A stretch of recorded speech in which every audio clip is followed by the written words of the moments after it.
How's it going, everyone? And I once again come to you begging, pleading. We got a nugget of information, and now I am down atrociously bad for PlayStation 3 Backwards Compatibility. It's that time once again, and we gotta talk about it because I think it is the one thing that people have wanted from PlayStation for so long that they just haven't done. I mean, I guess you could throw Bloodborne Remaster in there as well. There's actually quite a lot of things when you think about it that I think people want from PlayStation that don't get done. However, PS3 emulation and PS3 backwards compatibility covers so many games that I think the idea of PS3 backwards compatibility in totality, it would be bigger than, let's just say, an isolated game of a Bloodborne remaster, an isolated Infamous remaster, and so on and so forth. If we can get full-on PlayStation 3 backwards compatibility, that would be huge. As spotted by Reddit, the studio recently updated the roadmap for its Syrup engine, and that is Implicit Conversions, who have done emulation for the other PlayStation platforms, which powers many of the classic games on PlayStation Plus, to include a Dreaming About section for researching and prototyping the possibility of a PlayStation 3 emulator package. Implicit Conversions worked directly with Sony to bring PS1 titles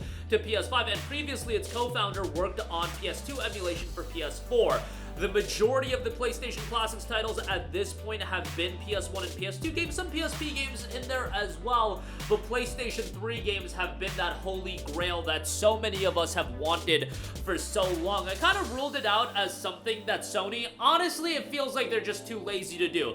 PlayStation 3 emulation has made so much progress with RPCS3. Is it perfect? No, but at the same time, RPCS3 isn't this behemoth project that's being done by a huge company like Sony. I feel like if they wanted to do PS3 backwards compatibility, they could figure it out. And if you really wanted something that would justify the PlayStation Plus price increase, y'all talk about so you can continue offering value and increase value with the price increase. You know how you could actually increase value? By offering direct backwards compatibility. I remember, I think this was last month, where on the PlayStation blog, in the PlayStation Premium section, they had Resistance 2 pictured, and people almost lost their mind thinking that PS3 backwards compatibility was there. People got so excited, and then it hit them like a ton of bricks. Nah, it's just gonna be for PlayStation streaming.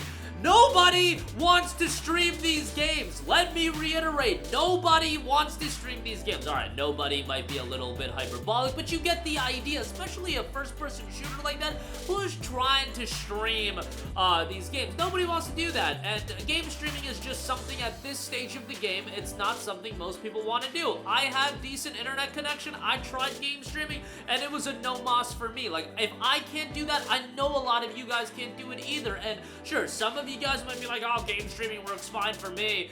That's great, it works fine for you. For a lot of people, it don't, and I know for the majority of people, they want to download those games and be able to play them directly off their PlayStation 5, or even PlayStation 4, but PlayStation 5, let's say.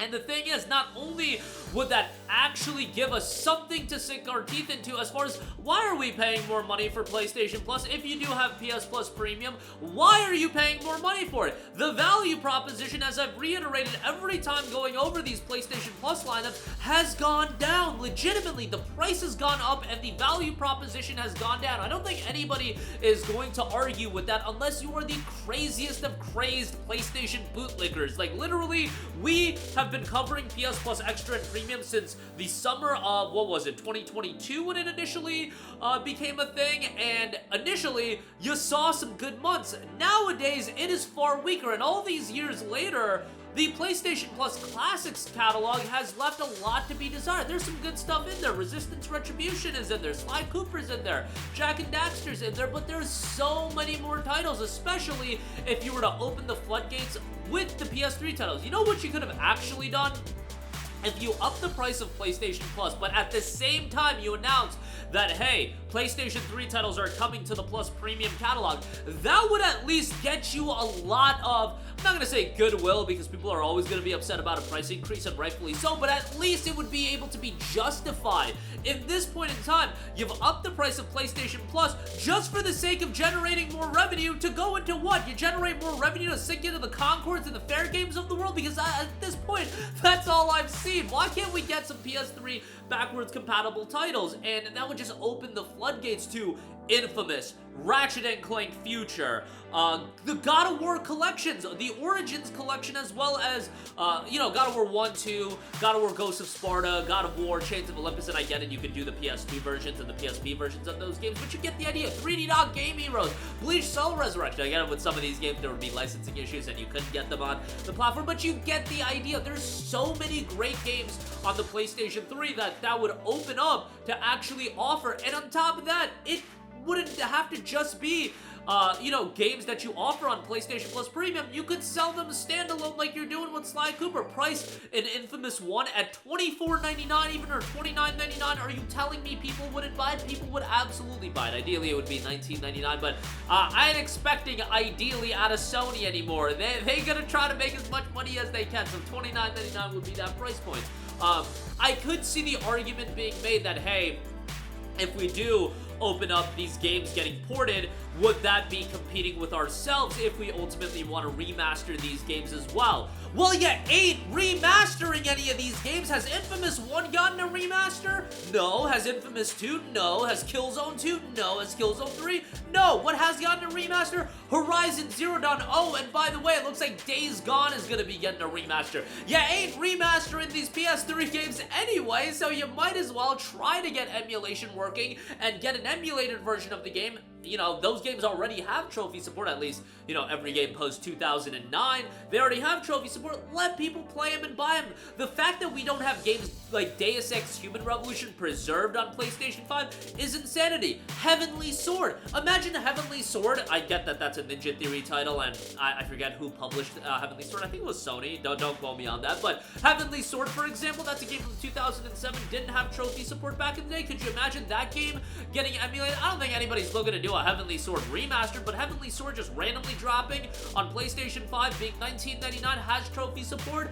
That's just free residual revenue. Throw that on PlayStation Plus Premium. That's actually adding value to PlayStation Plus Premium. Not any of this nonsense you've been doing. You up the price and no value has been added, even though you said that you're going to continue to be adding value. In fact, you've stripped away value. So I think PS3 games getting added as PlayStation Classics, but on top of that, just offering more in terms of your Classics library, because I think that output has been rather weak, all things considered. Again, there's some decent stuff here, Legend of Dragoon, Resistance, Retribution, but we're stuff like Dissidia Final Fantasy, man. We're stuff like the OG God of Wars. There's a lot of opportunity for some great titles to be added in Classics, and I just haven't seen that. You up the price, but no value has really been added after adding that price. And at this point, how long have I been begging for PS3 backwards compatibility? It seems like for years and years. Microsoft figured it out, and it's one of the actual drawing cards on Xbox. I mean, not enough to win people over to be playing games from the 360 era, but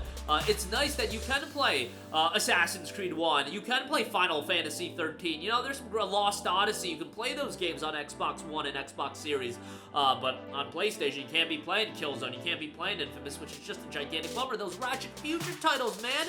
Get Tools of Destruction ported, get that emulated, get trophy support on there, man. That's a home run if they could do that. But that'll do it for me. Let me know all of your thoughts in the comment section down below. It would be a massive, massive feature to add. I'm just very skeptical and very pessimistic at this stage of the game whether or not Sony will actually ever do it. But again, that'll do it for me. Your thoughts down below. As always, thank you for watching, and goodbye. Hey guys, we hope you enjoyed the video, and if you did, make sure to hit the subscribe button, and if you're already subscribed, do us a favor and hit the bell icon. This way you'll be notified whenever we post a new video. That's the best way to keep up with all of our uploads, and we usually try to upload 2 videos a day. And with the bell icon hit, you'll be notified whenever we do upload a video. As always, thanks for watching.